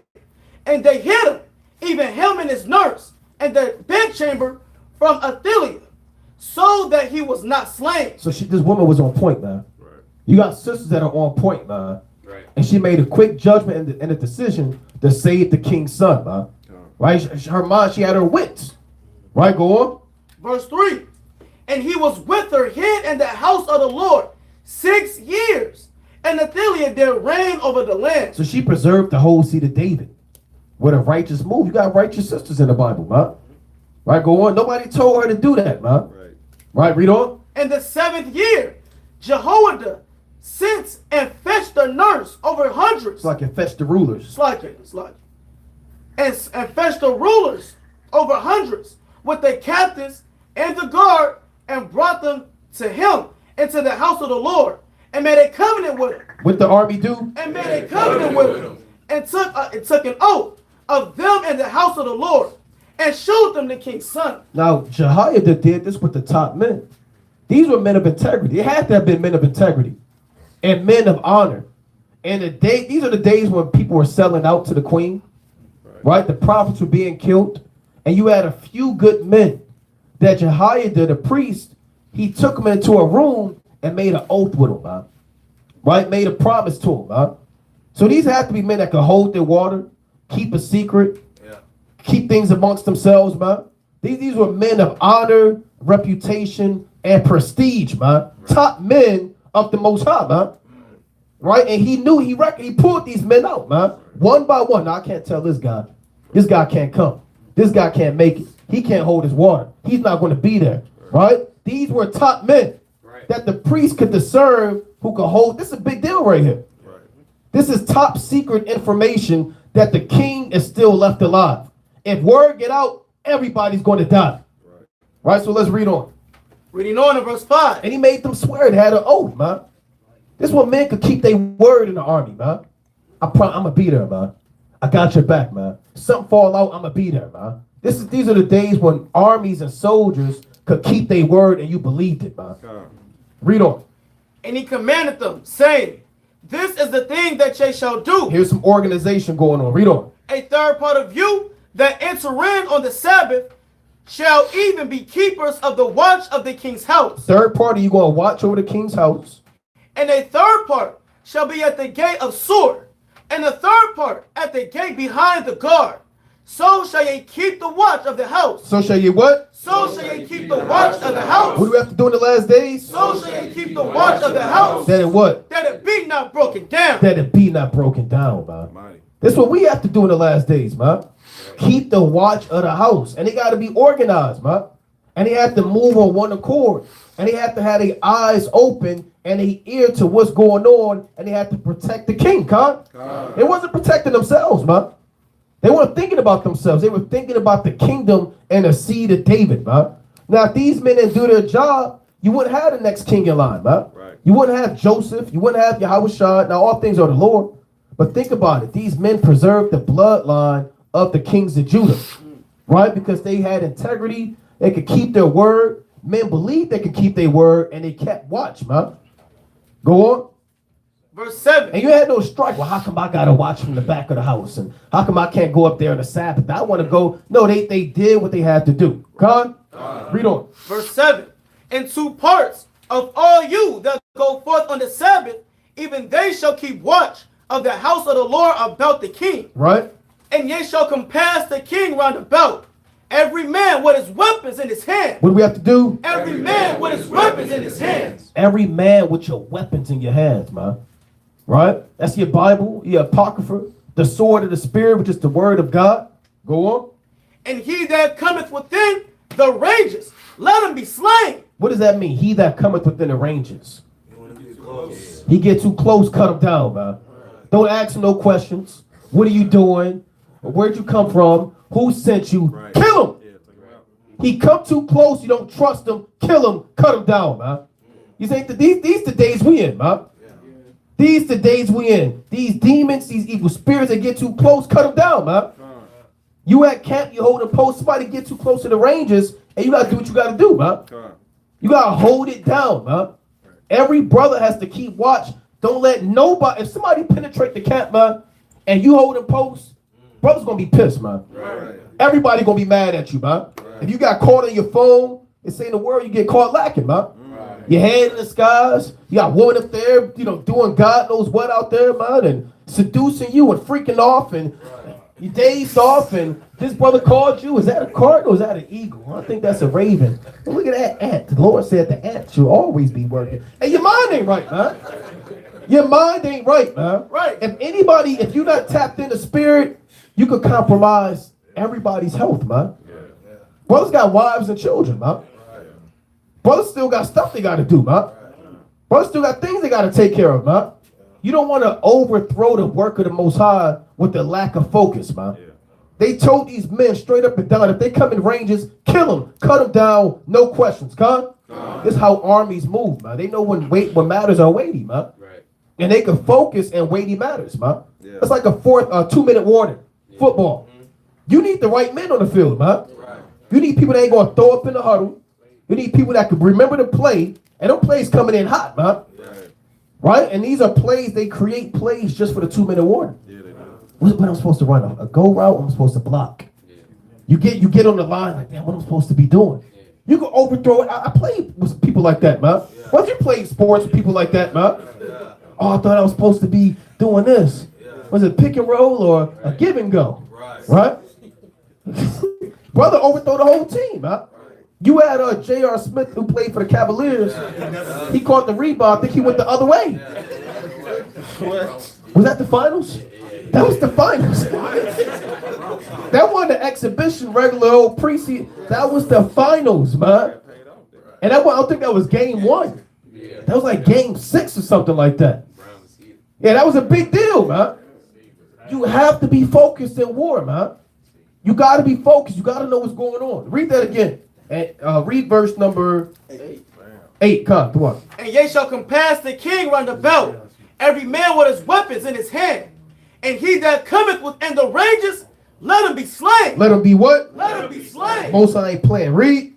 And be ye with the king as he goeth out and as he cometh in. Which means you gotta follow him, huh? Right. If the king go to the bathroom, you better be by the bathroom, huh?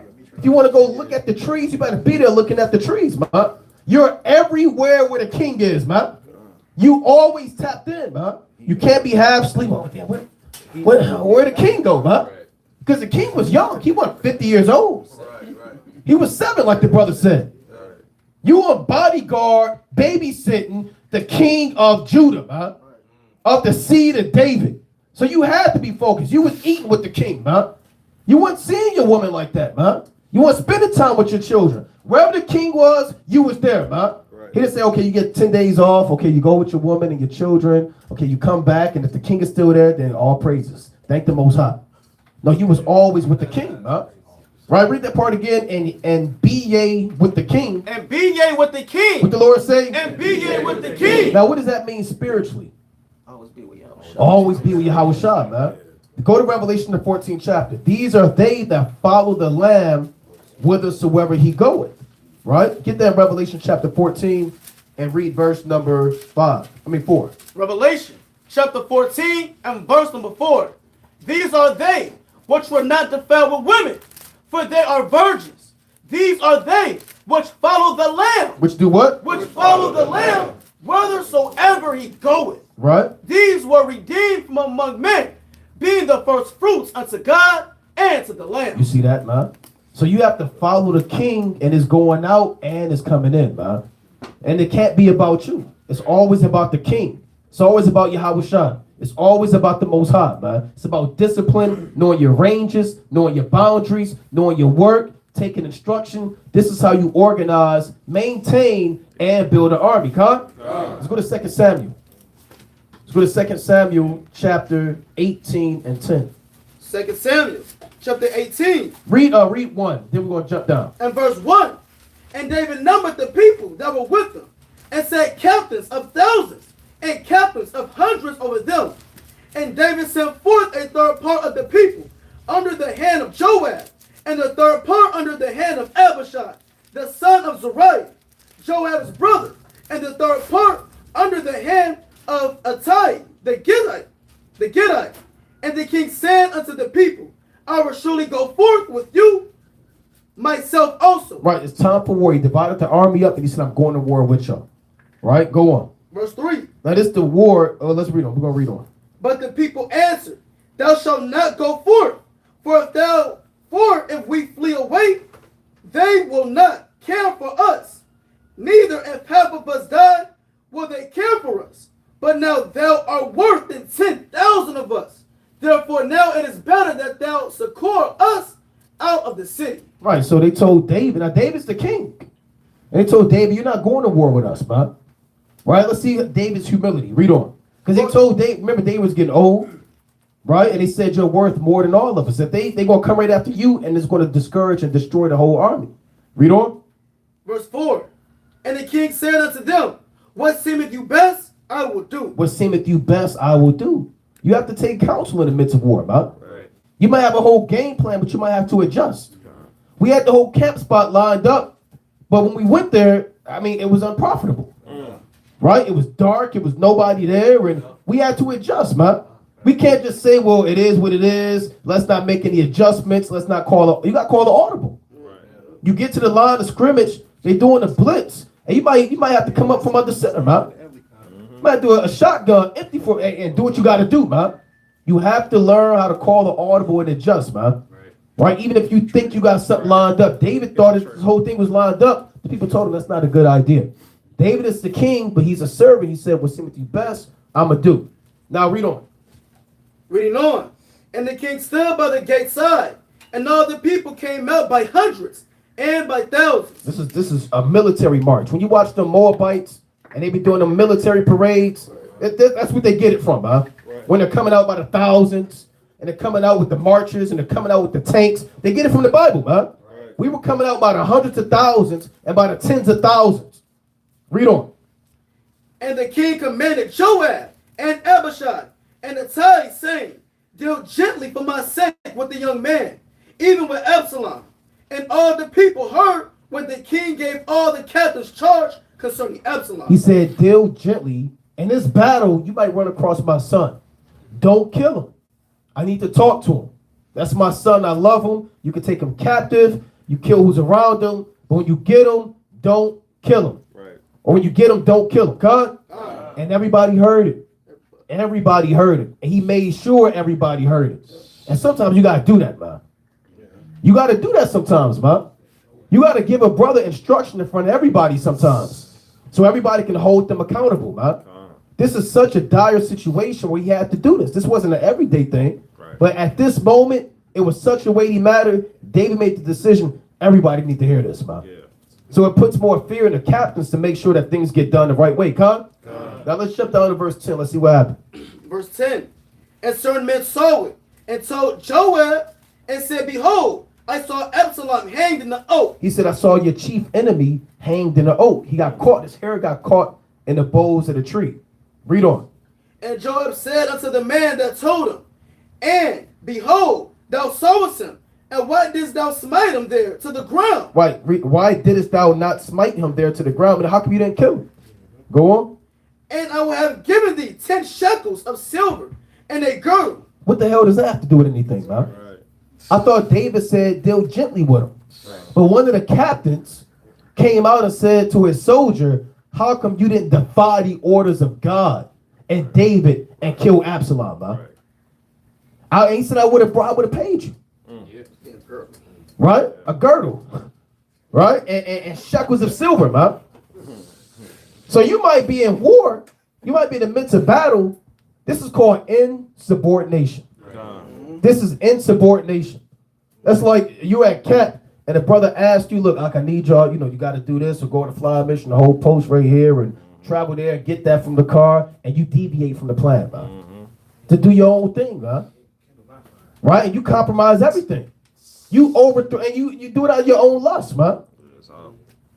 Right? So I never been in the brother's been in the military here. No, brother.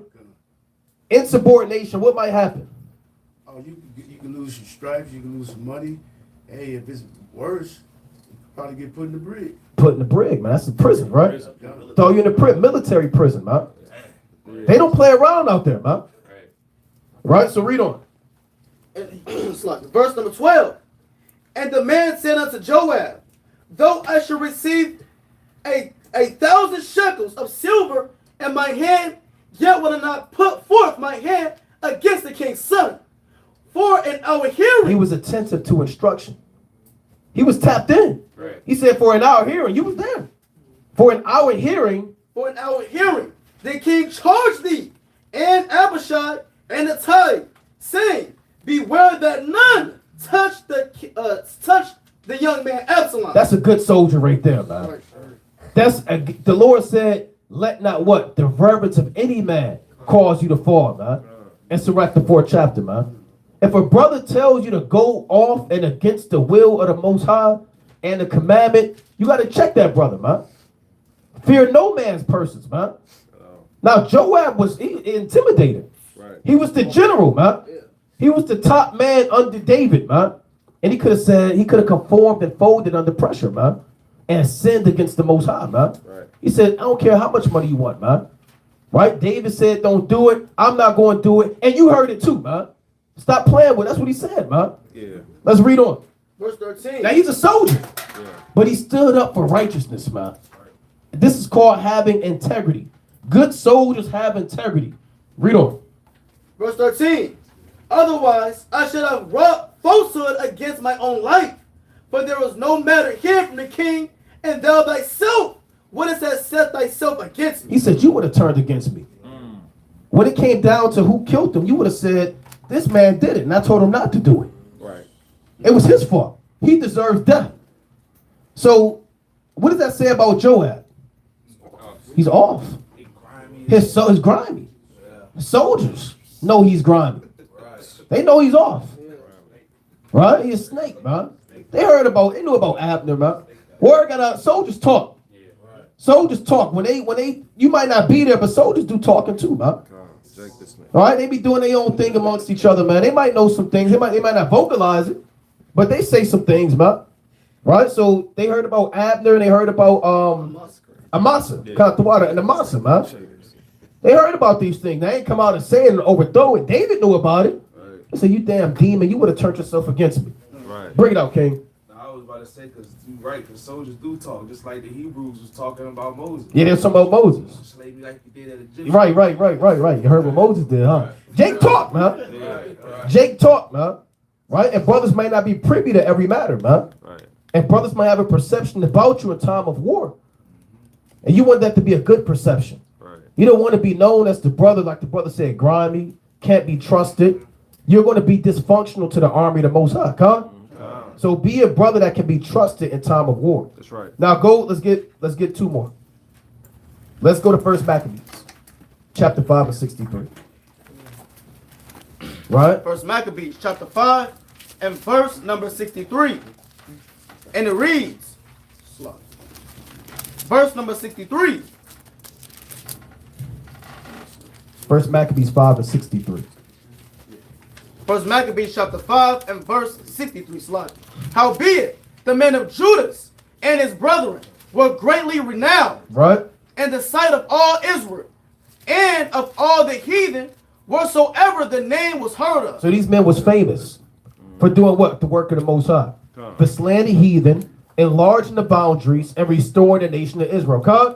They had a whole dynasty established.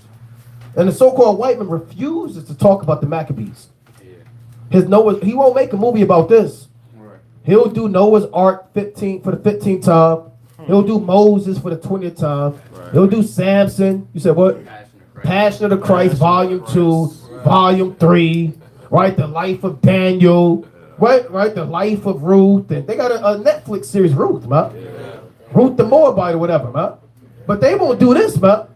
They ain't gonna make a movie, a bunch of so-called, because they gotta cast the characters.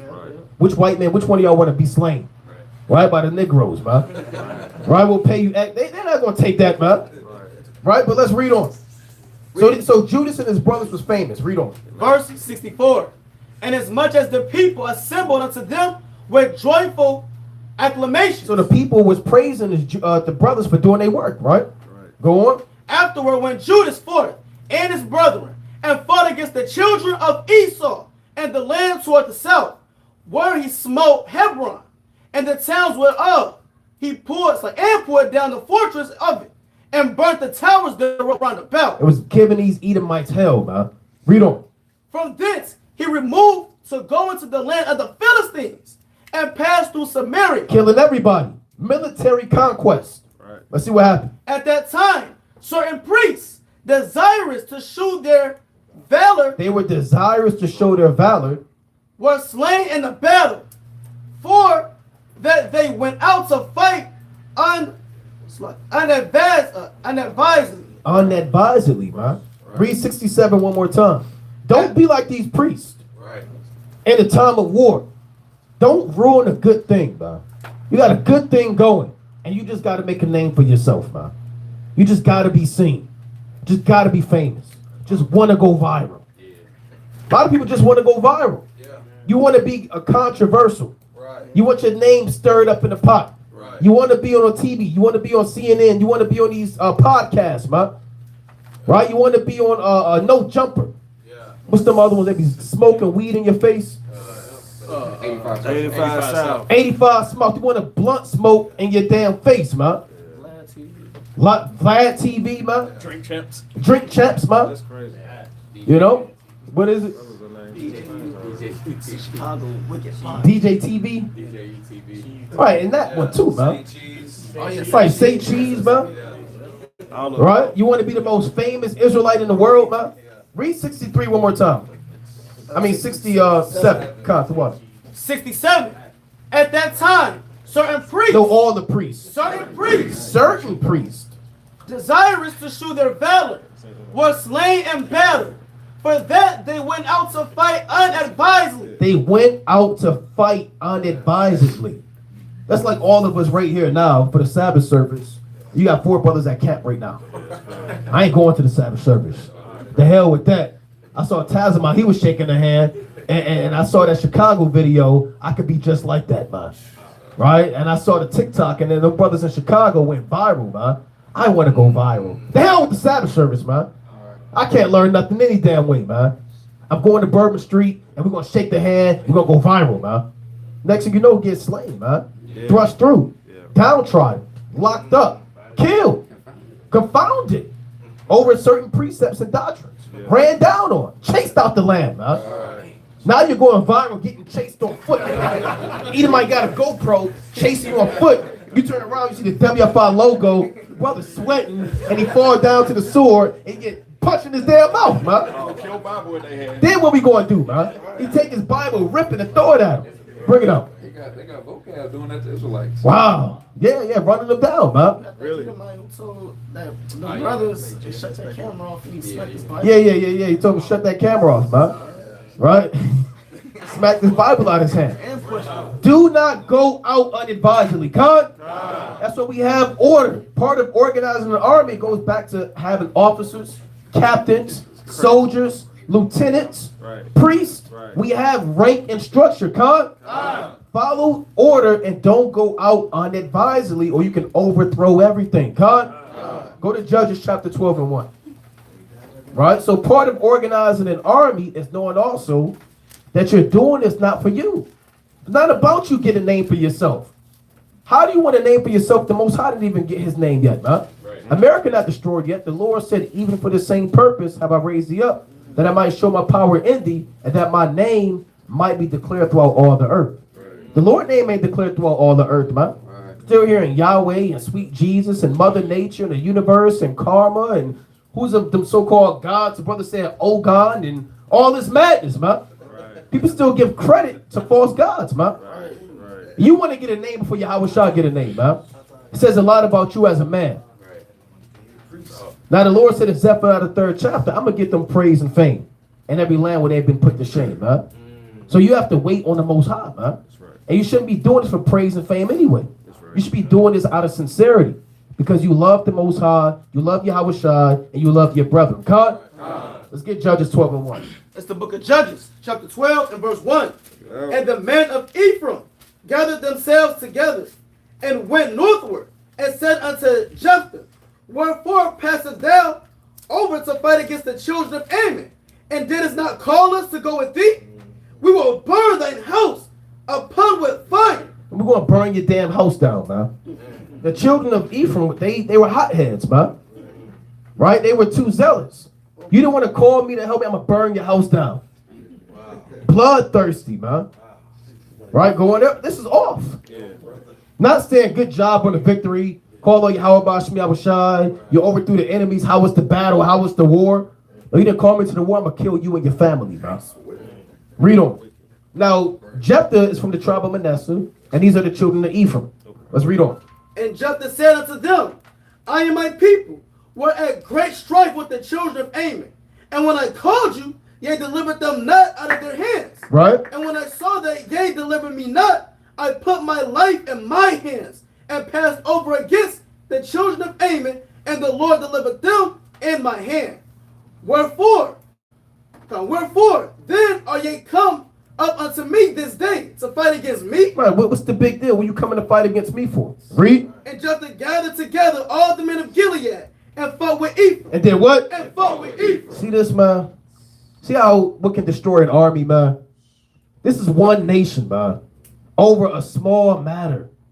Because you didn't call them to the battle. Now you gather your army to fight against them. These are your brothers, man. Right. And nobody's supposed to be closer than Ephraim and Manasseh. Right. It's supposed to be real tight, man. Don't let small matters, trivial matters, overthrow the army of the Most High, Some stuff you got to get over it.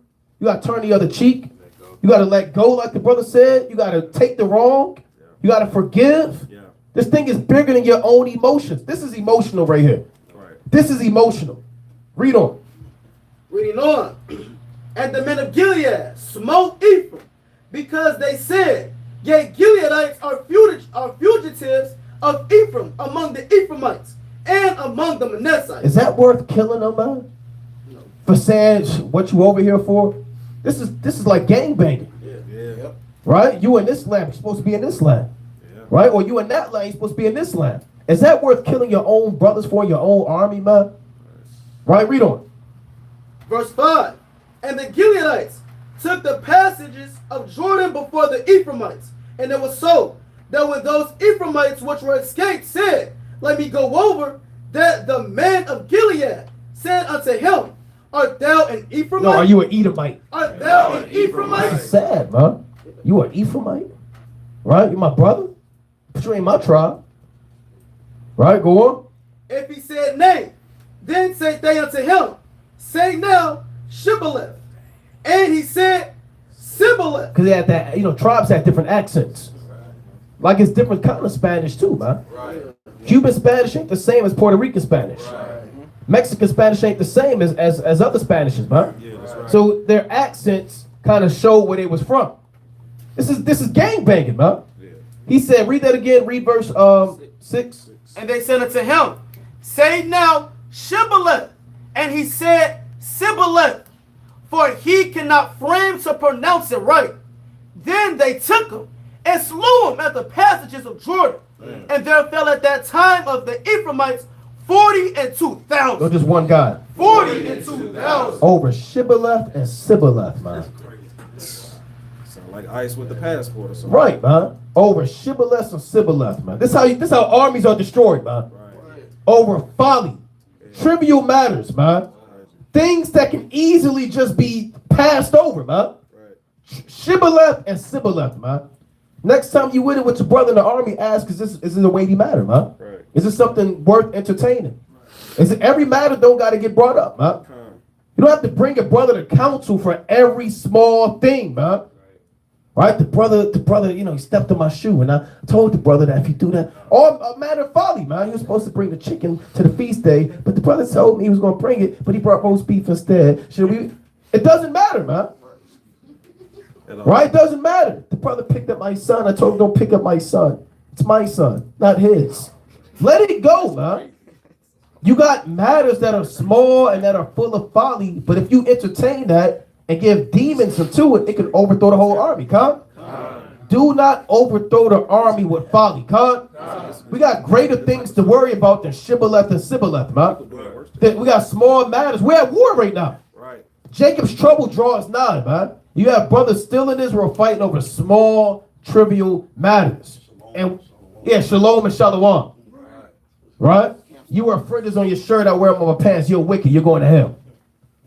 Right? You wear mitres. I don't wear mitres. The Lord not dealing with you. Right? All manner of confusion, man. So even in the ancient world, you had these civil wars amongst each others that were overthrowing the armies of the Lord, man. Right? Let's go to the book of 1 Corinthians. Chapter 14 and 40. 1 Corinthians, chapter 14 and verse number 40. Right? Let all things. No, some things. Let all things. Even war. Let all things. Even battles. Let all things. Let all things. Everything we went over. Let all things be done decently and in order. Let all things be done decently and in order, man. Camp, your family, the brotherhood, the structure, as the army of the Most High. Let all things be done decently and in order. And with that, Kwam Yashala. Kwam Yashala. Kwam Yashala. Kwam Yashala. Kwam Yashala.